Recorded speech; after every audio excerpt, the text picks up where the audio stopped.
Welcome to Mercy Minutes, our video pilgrimage to the Jubilee Year of Mercy. I'm here with Bishop Guglielmone, and today we are talking about sheltering the homeless. Now, there are many reasons for homelessness in our world, financial difficulty, from lack of employment, those whose homes are destroyed.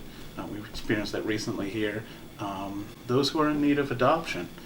In what ways does the reality of homelessness in our world remind us all of our own vulnerability? Well, in a sense, as we travel this journey of life, we're constantly striving and traveling towards our eternal home. So you might say that, in a sense, we're all homeless in one sense or another, seeking to find that permanent shelter where we live in the total and embracing love of God. So, there's a certain sense of being without a permanent home. No matter how well off we might be in life, there's still that permanent home we seek and travel toward. Can we take that yearning for our heavenly homeland, for our union with God, how can we turn that into empathy for our neighbors who find themselves without shelter? If you look at a life in those times when perhaps we find the most difficulties, it's usually in those times when we feel isolated, when we feel in one way or another that we've lost the connection with other people. And there are circumstances where people find themselves in situations where they lose everything. All of, I guess what you would say, the material sheltering that is necessary for people is lost. I think in terms of a family I knew where the breadwinner, the husband, died in an accident. There was insufficient insurance for the family, and they found themselves unable to keep up mortgage payments, and they lost the house. And instead of seeking help, or instead of folks who knew them recognizing the dangers they were in, they found themselves in a situation where they had no place to go and no one to care for them. So it was a mother and 3 children. And that's really a very sad situation. They should have been helped before it got to that point, but sometimes things happen. But thank God, in that particular situation, there was a priest that these folks, went to, asking assistance, the mother and her 3 children, and found ways that the church was able to reach out and certainly helped for her to get back on her feet. Not that they would be, in a sense, sheltered by the church in this material way, but that they would be helped until they could get back on their feet and find a home for themselves. Well, what kinds of homelessness are there? Okay. Well, I think there are those situations that I described, where something happens to someone who is in a relatively good situation in life, and things happen to change all of that.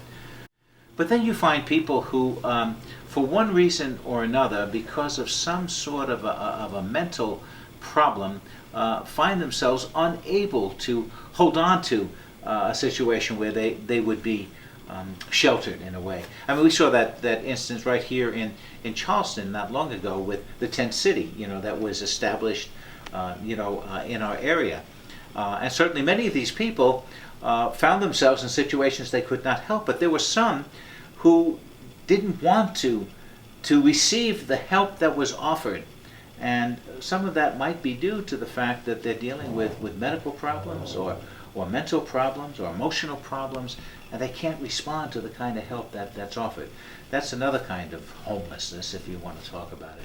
Could we also talk about maybe a kind of spiritual homelessness as well? Absolutely. What about folks who call or have called the church their home, and something happens, maybe some sort of a dispute with someone in a local parish, or perhaps something goes wrong where folks tend to blame God for what went wrong, and people sort of absent themselves from their earthly home, the church.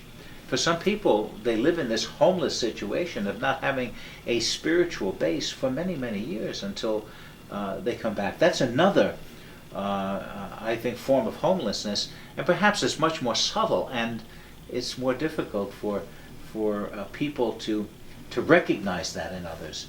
But I think that's part of what our call to evangelization and our call to mercy is all about, to try to recognize these people who don't have a spiritual home, who may have had it at one particular point, but for one reason or another lost it. And I think one of the works of mercy, the way it's applied here, would be, well, we should be willing to reach out and invite them home. On this subject, I often think about the example that God gives us in the incarnation. In a sense, God gives us a home by making his home with us. Is there a way that we can imitate that example? Certainly, when we talk about Jesus entering the world, becoming incarnate, and then spending time with us, and eventually leaving, but saying that the Spirit of God, that He and the Father will send us the Spirit to dwell within us, in a sense that makes us a home for Jesus, a home for the Spirit. In other words, we become, in a sense, dwelling places, as the old catechism used to say, of the Holy Spirit, but truly we become dwelling places of the Trinity. God lives within us.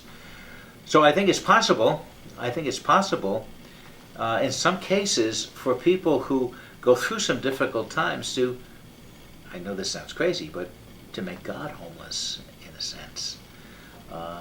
And that's not so completely unreasonable when we think in terms of, well, just the birth of God's Son, in a situation where Mary and Joseph were on that trip homeless, unable to find any kind of shelter that was meaningful. Yep. The Son of God has no place to lay his head. Exactly. So it's there are just a lot of different ways to look at this, and the idea, I think, of the Year of Mercy is certainly to look at all of these possibilities and to see in what way can we reach out to people who need a home, a spiritual home, a material home, and also to reach out to people who may have denied a home to the Son of God, to the Holy Spirit. Not that the Spirit is not there, but sometimes people close themselves off, to the dwelling of the Holy Spirit.